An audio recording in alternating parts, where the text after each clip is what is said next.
Children fell asleep at their desks. A man dropped in his own yard. Walking, cycling, kitchen tables. Not fainting. Sleeping. Remembered nothing. 20,000 tests. This is the village of Kalachi. Kalachi sits in the Akmola region of northern Kazakhstan.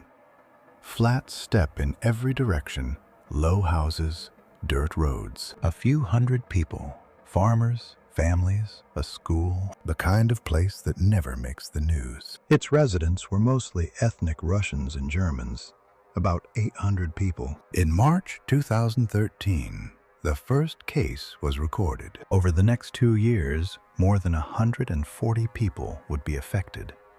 In a place that size, that is roughly 1 person in 6. The sleep arrived without warning. There was no fever first. A person was fine at breakfast and unconscious by lunch. They were not comatose in the usual sense. You could wake them, and they would answer you. A local nurse described it to a news crew.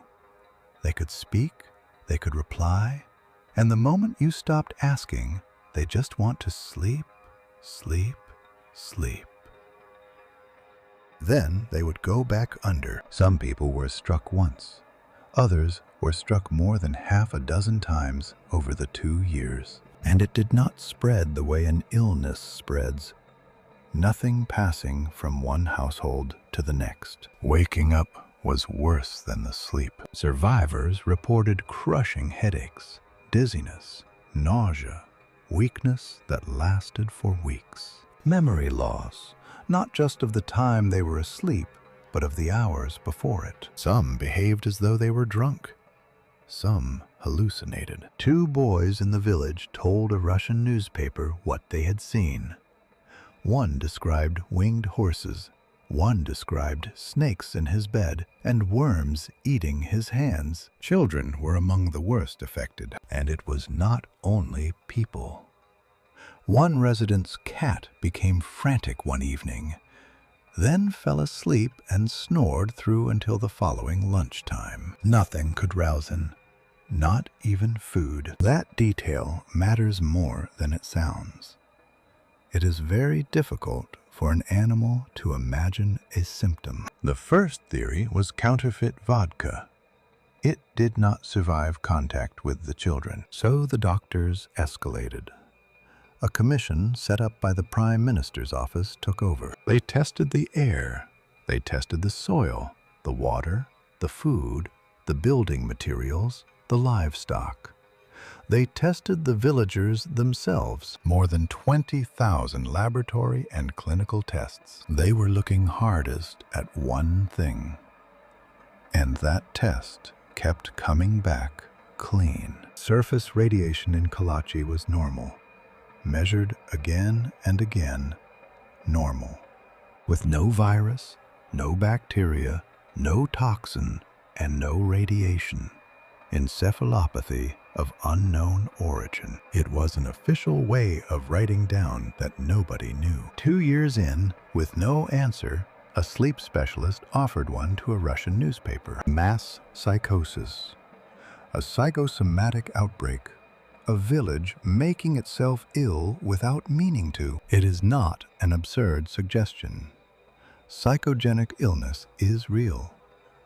It can move through a small, isolated community exactly like this. But it has to explain the cat, and it has to explain the children who had no idea what was happening to them before it happened. For the people who had been collapsing mid-sentence for 2 years, being told it might be in their heads was its own kind of injury. 4 kilometers from Kalachi lie the remains of Krasnogorsk. In the Soviet period, this was a uranium mining town. Several thousand people lived there. When the USSR collapsed, the mines closed, and the town went with them. Its population fell from around 6,500 to barely 100. What is left is roofless apartment blocks and empty streets, and underneath, the workings. When the mine closed, the pumps stopped. Water rose through the shafts and tunnels and filled them, and nobody has pumped them out since. Kalachi had been living above a flooded, abandoned, unmonitored underground system for 20 years. In July 2015, the Kazakh government announced its conclusion. Gas, carbon monoxide, together with hydrocarbons, seeping up out of the abandoned mine and displacing oxygen in the air at ground level. Carbon monoxide binds to the blood far more readily than oxygen does. It does not take much of it to starve a brain. And the symptom picture fits: confusion, memory loss, hallucination, and unconsciousness that looks like sleep. The releases were not constant. They came in pulses, which is why the outbreaks never followed a schedule anyone could chart. After 2 years, that was the official end of it. The relocations had already started. By January 2015, more than half the village had said they wanted out. Families were moved to other towns and given new housing. It was voluntary. Not everyone went. Pensioners stayed. People who had never been affected stayed. Some simply refused to accept that the ground they had farmed their whole lives was the thing making them ill. By 2016, Kalachi was mostly finished as a place people lived. The mine was partially sealed.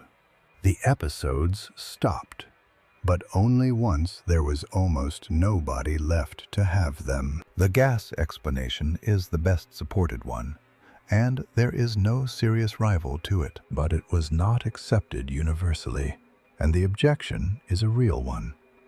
Carbon monoxide disperses fast in open air. A pulmonologist told Wired it was hard to see how outdoor concentrations could reach the level needed to knock down a person walking across a field. Indoors, in still air, the mechanism is easy. In a classroom, in a yard, in the open steppe, it is harder. Other researchers proposed something else entirely: chemical contamination of the groundwater, possibly from military barrels left to leak. No specific chemical was ever identified. The government closed the file. Several of the people who lived through it never did. Kalachi is nearly empty now. The mine is still down there, still flooded, still unpumped, still doing whatever chemistry does in the dark over decades. What happened in that village was almost certainly not supernatural. It was the slow consequence of something built, used, and then walked away from, left to do whatever physics would eventually make it do, above a few hundred people who had no way of knowing. The strangest part is not the sleeping. It is that a village had to be emptied before the questions stopped being asked. If you want to see the next case history can't fully close, subscribe.